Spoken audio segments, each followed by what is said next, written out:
Hello friends, ಈ ವಿಡಿಯೋದಲ್ಲಿ long distance race ಅನ್ನ ಮ್ಯಾರಥಾನ್ ಅಂತ ಯಾಕೆ ಕರೀತಾರೆ, ಹಾಗೆ ಮ್ಯಾರಥಾನ್ ನ ಅಳತೆ ಸರಿಯಾಗಿ 42.195 ಕಿಲೋಮೀಟರ್ ಯಾಕಿದೆ ಅನ್ನೋದನ್ನ ನೋಡೋಣ. 2500 ವರ್ಷಗಳ ಹಿಂದೆ ಗ್ರೀಸ್ ದೇಶದಲ್ಲಿ ಮ್ಯಾರಥಾನ್ ಅನ್ನೋ ಒಂದು ಕಡಲ ತೀರದ ಪ್ರದೇಶ ಇತ್ತು. ಇದೇ ಜಾಗದಲ್ಲಿ ಪರ್ಷಿಯಾದ ದೈತ್ಯ ಸೇನೆಗೂ ಅಥೆನ್ಸ್ ನ ಚಿಕ್ಕ ಸೇನೆಗೂ ಯುದ್ಧ ನಡೆಯುತ್ತೆ. ಈ ಯುದ್ಧದಲ್ಲಿ ಅಥೆನ್ಸ್ ನ ಚಿಕ್ಕ ಸೇನೆ ಪರ್ಷಿಯಾನ ಸೋಲಿಸುತ್ತೆ. ಇಲ್ಲಿ ಫೈಡಿಪೈಡೆಸ್ ಅನ್ನೋ ವ್ಯಕ್ತಿಗೆ ತಾವು ಯುದ್ಧದಲ್ಲಿ ಗೆದ್ದಿರೋದನ್ನ ಅಥೆನ್ಸ್ಗೆ ತಿಳಿಸೋಕೆ ಹೇಳ್ತಾರೆ.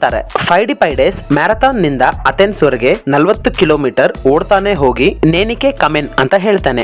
ಗ್ರೀಕ್ ಭಾಷೆಯಲ್ಲಿ ನೇನಿಕೆ ಕಮೆನ್ ಅಂದ್ರೆ ನಾವು ಗೆದ್ದಿದ್ದೀವಿ ಅಂತ. ಈ ಮಾತನ್ನ ಹೇಳಿದ್ಮೇಲೆ ಫೈಡಿಪೈಡೆಸ್ ಅಲ್ಲೇ ತನ್ನ ಕೊನೆ ಉಸಿರನ್ನ ಎಳಿತಾನೆ. ಇದೇ ಕಥೆ ಇವತ್ತಿನ ಮ್ಯಾರಥಾನ್ ಹೆಸರಿಗೆ ಸ್ಫೂರ್ತಿ. ಇದು ಕಥೆ ರೂಪದಲ್ಲಿ ಫೇಮಸ್ ಏನೋ ಆಗುತ್ತೆ, ಆದ್ರೆ ನಿಜವಾಗಿ ಬೇರೇನೂ ನಡೆದಿರಬಹುದು. ಅವತ್ತಿನ ಗ್ರೀಕ್ ನ ಇತಿಹಾಸಕಾರ ಹೀರೋಡೇಟಸ್ ಒಬ್ಬ ಮನುಷ್ಯ 40 ಕಿಲೋಮೀಟರ್ ಓಡಿರೋ ಬಗ್ಗೆ ಎಲ್ಲೂ ಉಲ್ಲೇಖ ಮಾಡಿಲ್ಲ. 1896ರಲ್ಲಿ ಅಥೆನ್ಸ್ ನಲ್ಲಿ ಒಲಿಂಪಿಕ್ಸ್ ಶುರುವಾದಾಗ ಫ್ರೆಂಚ್ ಬರಹಗಾರ ಮಿಚೆಲ್ ಬ್ರಿಯಲ್ಗೆ ಒಂದು ಐಡಿಯಾ ಹೊಳೆಯುತ್ತೆ. ಅದೇನಂದ್ರೆ ಈ ಹಳೆ ಕಥೆಗೆ ಜೀವ ತುಂಬೋ ತರ ಒಂದು ರೇಸ್ ಅನ್ನ ನಡೆಸೋದು. ಈ ಐಡಿಯಾ ಒಲಿಂಪಿಕ್ಸ್ ನ ಸ್ಥಾಪಕ ಪೈರಿ ಡಿ ಕೌಬರ್ಟಿನ್ ಗೆ ಇಷ್ಟ ಆಗುತ್ತೆ. ಇದರಿಂದ ಆ ಒಲಿಂಪಿಕ್ಸ್ ನಲ್ಲಿ ಫೈಡಿಪೈಡೆಸ್ ಓಡಿರೋ ತರಾನೇ ಮ್ಯಾರಥಾನ್ ನಿಂದ ಅಥೆನ್ಸ್ ವರೆಗೆ ರೇಸ್ ಅನ್ನ ಇಡ್ತಾರೆ. ಇದು 40 ಕಿಲೋಮೀಟರ್ ಗಳ ಲಾಂಗ್ ಡಿಸ್ಟೆನ್ಸ್ ರೇಸ್ ಆಗಿತ್ತು. ಇಲ್ಲಿ ಲಾಂಗ್ ಡಿಸ್ಟೆನ್ಸ್ ರೇಸ್ ಗೆ ಮ್ಯಾರಥಾನ್ ಅನ್ನೋ ಹೆಸರೇನೋ ಬರುತ್ತೆ, ಆದ್ರೆ ಮ್ಯಾರಥಾನ್ ಗೆ ಒಂದು ನಿರ್ದಿಷ್ಟ ಡಿಸ್ಟೆನ್ಸ್ ಅನ್ನೋದು ಇನ್ನೂ ಫಿಕ್ಸ್ ಆಗಿರಲಿಲ್ಲ. 1908ರ ಲಂಡನ್ ಒಲಿಂಪಿಕ್ಸ್ ನಲ್ಲಿ ಮ್ಯಾರಥಾನ್ ಗೆ ಡಿಸ್ಟೆನ್ಸ್ ಅನ್ನೋದು ಫಿಕ್ಸ್ ಆಗುತ್ತೆ.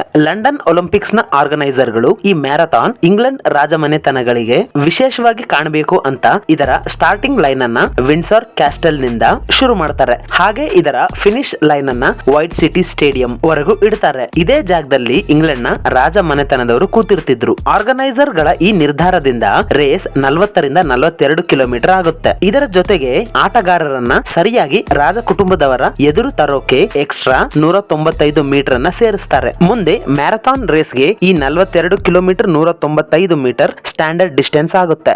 ಫ್ರೆಂಡ್ಸ್, ವಿಡಿಯೋದ ಇನ್ಫಾರ್ಮೇಶನ್ ಇಷ್ಟ ಆದ್ರೆ ವಿಡಿಯೋಗೆ ಜಸ್ಟ್ ಒಂದು ಲೈಕ್ ಅನ್ನ ಕೊಟ್ಟು ಸಪೋರ್ಟ್ ಮಾಡಿ. ಇಂಥ ಮತ್ತಷ್ಟು ಇನ್ಫಾರ್ಮೇಟಿವ್ ವಿಡಿಯೋಗಳಿಗೋಸ್ಕರ ನಮ್ಮ ಚಾನೆಲ್ ಅನ್ನ ವಿಸಿಟ್ ಮಾಡಿ ಪ್ರತಿಯೊಂದು ವಿಡಿಯೋನ ನೋಡಿ.